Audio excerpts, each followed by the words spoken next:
या ना सावंत पुढे चला ना. हां हे जरा शूट हे करताय. शूट कोण करणार महाराज तुम्ही ऑनलाईन.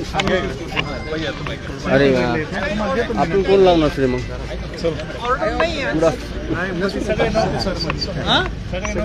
इकडून घ्या ना पाठीमागून. आरोपीचे वकिलांनी दिला काहीच नाही. मग काय काय बोलले नाही मुद्द्यावर बोलणार आम्ही तुम्ही थोडं डिटेल द्या. लागल हे तोंड लागल नाही खाली झाला. Okay ready. अरुण सर आज नेमकं सुनावणीमध्ये काय काय झालं? वाल्मिक कराड याच्या जामीन अर्जावरती देखील युक्तिवाद झाला. तब्बल 3 तास सुनावणी चालली. वाल्मिक कराड याने त्याला जामीन का मिळाला पाहिजे याविषयी युक्तिवाद केला. त्याला आम्ही विरोध केला आणि का जामीन त्याला देऊ नये याची कारणं न्यायालयात स्पष्ट केली. त्याचप्रमाणे दुसरा आरोपी विष्णू चाटे यानेही मला या खटल्यातून मुक्त करावे, कारण माझ्याजवळ माझ्या विरोधात कुठलाही पुरावा नाही अशा तऱ्हेचा त्यांचा युक्तिवाद होता. त्यावर आम्ही न्यायालयाचं अनेक पुराव्यांकडे लक्ष वेधलं आणि त्याच्या विरुद्ध काय पुरावा आहे याची सविस्तर माहिती न्यायालयाला मी दिली. मकोकावरती देखील आक्षेप घेतल्याचं समजलं. मकोका जो कलम लावलं गेलं ते कसं लावलं गेलं, त्याचबरोबर सुनील केदी शिंदे याची जी मूळ फिर्याद आहे खंडणी संदर्भात त्यावरती देखील आक्षेप घेण्यात आला. अनेक मुद्द्यांवरती वाल्मिक कराडला जामीन का मिळावा याबद्दल त्यांनी युक्तिवाद केला होता. त्याला आम्ही सविस्तर युक्तिवाद न्यायालयात केलेला आहे. त्यांच्या अनेक शंकांना आम्ही उत्तर सरकारतर्फे दिलेलं आहे. त्याबद्दलचा निकाल न्यायालयाने 30 ऑगस्ट रोजी ठेवलेला आहे. वाल्मिक कराड यांची जी अटक आहे ती बेकायदेशीर आहे, तीच तशा पद्धतीने झाली गेली नाही असा देखील समजा. त्यांचा एक मुद्दा असा होता की वाल्मिक कराडला अटकेच्या वेळेला त्याची अटकेची कारणं सांगण्यात आली नाही. त्यावरती आम्ही न्यायालयाला त्याला जे कारणं सांगितली होती अटक करतेवेळी तसेच त्याच्या सही असलेला दस्तऐवज देखील न्यायालयात हजर केला. त्याचप्रमाणे वाल्मिक कराडचा जो जवळचा एक मित्र होता त्याला देखील ही अटकेची कारणं आम्ही दिली होती. त्या संदर्भात आम्ही न्यायालयाचे लक्ष वेधलं आहे. सुनील शिंदे यांच्या मोबाईलमधली जी ऑडिओ क्लिप आहे आणि त्यावरच सगळा बेस होता, ती त्या दिवशी रेकॉर्ड केलेली नाही, ती नंतर रेकॉर्ड केलेली आहे आणि ती त्या मोबाईलमधली नाही असा देखील युक्तिवाद आरोपीच्या वकिलाने केला. आरोपीतर्फे असं म्हणण्यात आलं होतं की सुनील शिंदे याने जो वाल्मिक कराडचा मोबाईल फोन रेकॉर्ड केला होता किंवा त्याचा जो व्हिडिओ घेतला होता हा त्या तारखेला झालेला नाही. या बाबतीत आम्ही न्यायालयाचं CDR ज्याला कॉल डिटेल रेकॉर्ड म्हणतो हे स्वतंत्ररित्या नोंदवले जातात त्याच्याकडे लक्ष वेधलं आणि त्या कॉल डिटेलच्या रेकॉर्डप्रमाणे त्याने फोन केल्याचं वाल्मिक कराडने विष्णू चाटेच्या फोनवरून वाल्मिक कराड बोलला होता त्याची नोंद आहे असे न्यायालयाच्या आम्ही दृष्टिक्षेपात आणलं.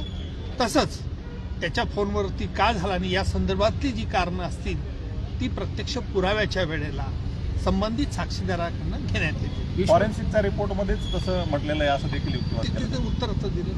विष्णू चाटे याच्या दोषमुक्ती अर्जाच्या संदर्भामध्ये विष्णू चाटेवर यापूर्वीचा कुठलाही NC सुद्धा दाखल नाही आणि मकोकामध्ये त्याला घेतलं गेलं अशा पद्धतीने विष्णू चाटे याच्याविरुद्ध खंडणीचा हा जो आरोप होता हा केस पोलिसांनी यापूर्वीच CIDने ताब्यात घेण्याच्या अगोदरच दाखल झालेला होता. त्यामुळे विष्णू चाटेच्या विरुद्ध कुठला गुन्हा नाही या म्हणण्याला काही अर्थ नाही. त्याचप्रमाणे मकोकाच्या तरतुदी या गुन्ह्याला लागत असतात, आरोपीला लागत नसतात. म्हणून विष्णू चाटे याचंच जे गुन्हेगारी पार्श्वभूमी आहे खंडणीच्या बद्दल त्याने कशा रीतीने वाल्मिकला सहकार्य केलं, वाल्मिकचा कसा उजवा हात होता याकडे न्यायालयाचं आम्ही लक्ष वेधलं. संपत्ती जप्तीच्या अर्जावरती कधी चला आता बोलतो. थँक्यू.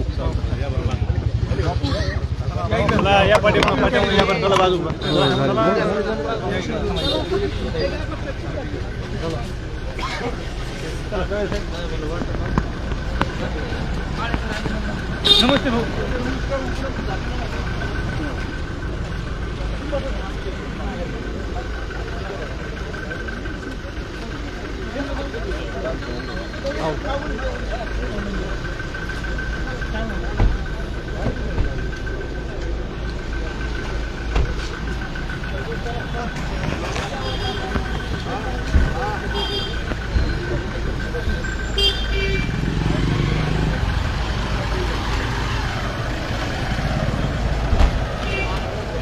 मग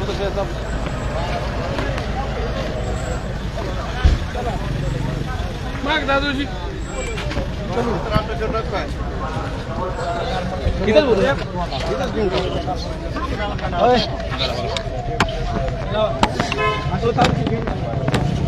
पलीकड सर का तुम्ही असं या म्हणजे मी करतो सर का बघा बरं इकडून लावा पटकन घ्या बरं मी देणार नाही देणार तुम्ही धरा चला घ्या बरं लावा कोणीतरी एकाचा आवाज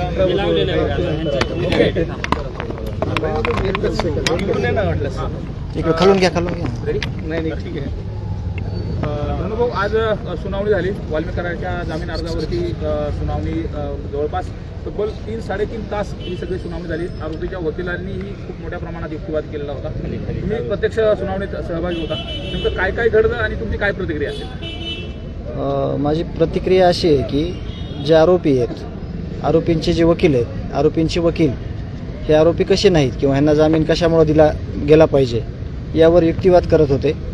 त्यावर हे आरोपी कसे आहेत आणि यांनी कसा गंभीर गुन्हा केलेला आहे यावर त्याला जोरदार प्रत्युत्तर हे निकम साहेबांनी दिलेलं आहे, जे सरकारी वकील आहेत. आणि आता या सगळ्यांची ऑर्डर पुढची जी तारीख पडलेली आहे 30 त्या दिवशी हे आपल्याला कळेल. नेमकं एकंदरीत कोर्टामध्ये जे सुरू आहे त्यावरती तुम्ही कुटुंब समाधानी आहात का? ज्या पद्धतीने आज आरोपीच्या वकिलांकडून मोठी आरोपीकडून फौज उभा केली जाते, नेमकं त्याकडे कसं पाहता? नाही, हे सगळं चित्र बघितल्यानंतर हे ताकद किती मोठी आहे यांची, हे किती मोठे आरोपी होते, हे काय करू शकतात, हे आरोपी सिद्ध झालेत, आरोपी आहेत हे. आणि ह्यांच्या मागं कोण आहे, जे कोणी समर्थन करतात हे कोण आहेत हे स्पष्ट झालेलं आहे. परंतु ज्या पद्धतीने माझ्या भावाला यांनी संपवलेलं आहे, ही जी कोर्टात केस आता दर्ज झालेली आहे किंवा ज्या कोर्टात जे चार्जशीट आता फ्रेम होईल पुढच्या तारखेला, अशी आम्हाला अपेक्षा आहे त्याची. ह्याच्यातून कोणीही सुटणार नाही, याला नियती कुठं कोणालाही सुटू देणार नाही. आणि आमची हीच अपेक्षा आहे की आम्हाला लवकरात लवकर न्याय मिळावा आणि तो मिळेल अशी आम्ही अपेक्षा ठेवतो. संघटित गुन्हेगारीमध्ये आम्ही सहभागी नाहीत अशा पद्धतीने देखील आरोपीच्या वकिलांनी युक्तिवाद करत असताना सांगितलं होतं. त्यात वाल्मिक कराड, विष्णू साठे यांचाही उल्लेख केला गेला होता. तो कट रचला गेला, त्या संदर्भात देखील खूप मोठ्या प्रमाणात युक्तिवाद झाला. खरंच हे संघटित गुन्हेगारी मधूनच सगळं होत होतं आणि हे सगळं कशा पद्धतीने केलं जातं? ही संघटित गुन्हेगारीच आहे.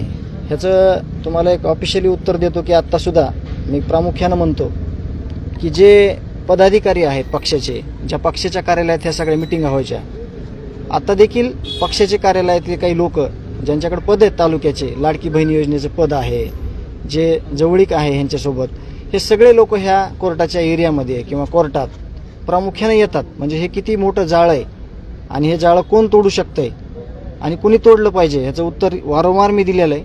की माझी विनंती आहे आपले जे आपल्या राज्याचे जे उपमुख्यमंत्री आहेत अजितदादाला आज हात जोडून विनंती आहे की आरोपींचं समर्थन करणाऱ्या लोकांना कमीत कमी पदावर ठेवू नका, त्यांना पदावरून पदमुक्त करा आणि ह्यांना आरोपीच्या टोळीमध्ये सामील होत्या. मग त्यांना जो कायदा आहे तो कायदा बघून घेईल त्यांना काय करायचं ते. पण आता सध्या तरी ह्या लोकांवर सगळ्या, कारण का वारंवार बघितलेलं आहे आपण, ह्यांनी बॅनर लावलेले आहेत, ह्यांनी गाड्या इथं आणलेल्या आहेत आणि आपण वेळोवेळी हे सगळं सांगतोय, परंतु ह्याच्यावर गांभीर्यानं कोणी बघत नाही, लक्ष देत नाही, ह्याची खंत वाटते. वाल्मिक कराड यांची एवढी दहशत होती का की त्या प्रकरणात या अगोदरचे काही गुन्हे होते ज्या प्रकरणामध्ये गुन्हे दाखल करून घेतले गेले नाहीत, पोलिसावरती वचक होता आणि त्यामुळं जे आता मकोकाच्या अंतर्गत जे आक्षेप घेतला गेला होता आरोपीच्या वकिलांनी, त्यामुळं काही गुन्हे जे आहेत ते रेकॉर्डवरती आले गेले नाहीत असं तुम्हाला वाटतं? नाही, निदर्शनात तसंच आलेलं आहे सगळ्यांच्या की ह्यांची एवढी मोठी दहशत होती की यंत्रणाच ह्यांच्या नावावर चालायची. सगळी यंत्रणा आहे ती ही ह्यांची हातची बाहुली झालेली होती. आणि हे स्पष्ट झालेलं आहे वेळोवेळी. तुम्ही काही कॉल रेकॉर्ड ऐकलेले आहेत, तुम्ही काही रेकॉर्ड बघितलेले आहेत पहिले, हे समोरच आलेलं आहे सगळ्यांच्या की ह्यांची कशा पद्धतीनं दहशत होती आणि ह्यांनी सिस्टीमला कसं हातात घेतलं होतं हे स्पष्ट झालेलं आहे. त्यांच्याकडे पद असल्यामुळे तुम्ही पक्षाचा उल्लेख केला, त्याच्यामुळे त्यांना सह आरोपी करत नाहीत किंवा त्यापासून ते पदामुळेच वाचतायत असं वाटतं? नाही, आता साहजिकच आहे की पदाचा पण आधार घेत आहेत ते. आणि दुसरी गोष्ट म्हणजे या केसमध्ये जे आरोपी आहेत हे मुख्य सगळे, आणि ह्याला सगळ्यांनी ज्यांनी मदत केली त्या लोकांना आता असं वाटायलंय, त्यांचा भास असा झालाय की आता आपण एवढ्या मोठ्या गुन्ह्यामध्ये मदत करून जर आपल्याला शासनाने, पोलीस यंत्रणेने काही केलं नाही तर आपण आता अजून असे गुन्हे करू शकतो, असं माझं मत आहे वैयक्तिक. आणि ते मत एकदम बरोबर आहे. आरोपीला शोधण्यासाठी मोठा फौजफाटा बाहेर जे वकील वगैरे बोलवले जातात आणि हे नेमकं कशा पद्धतीने केलं जातं? हे जे गुन्हेगारीच्या माध्यमातून जे अर्थकारण केलं गेलं, जे अफाट पैसा कमवला गेला, जे सगळ्या खंडने आहेत, जे 2 नंबरचे धंदे आहेत, त्यातूनचा पैसा जो ह्यांच्याकडे आहे त्याचं हे सगळं चित्र आहे. हे आता वेगळं सांगायची गरज नाही की हा फौजफाटा कुठून आला, कोणी आणला, कोण कसं येतंय, आम्ही कसे येतो, ते कसे येतात, हे सगळं स्पष्ट आहे. याचा विचार देखील जे पक्षश्रेष्ठी आहेत किंवा जे काही ह्यांना समर्थन करणारे त्या लोकांनी घेतला पाहिजे. थँक्यू. महाराज live केलंय. आली गाडी.